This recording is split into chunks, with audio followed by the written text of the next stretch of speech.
दरवाज़ा खोल के आगे ईंट रख दो, उनके पीछे भागोगे वो इधर आ जाएंगी। दरवाज़ा खोल के आगे कोई चीज़ रख दो।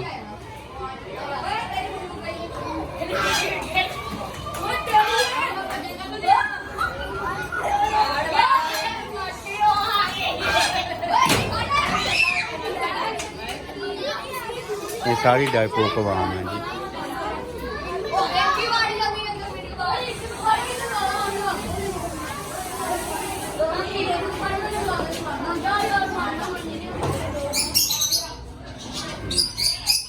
हर कोई जहाँ जो चलता है वहाँ चलाता है। ये भी तो लगभग बहुत कम हो गए हैं।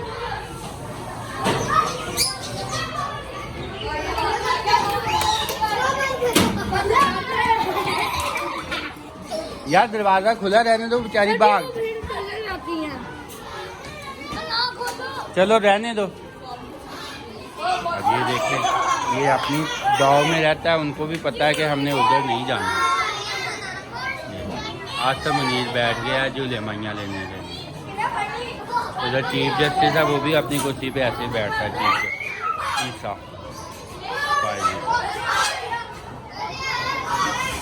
बड़े शैतान है दोनों गुजरे। शैतान तो प्यार से भी बंदा कह देता है, प्यार के से इनको तो कुछ कह नहीं सकता बंदा। इनके ऊपर तो लानते ही भेज जाता है फाइज साहब के ऊपर।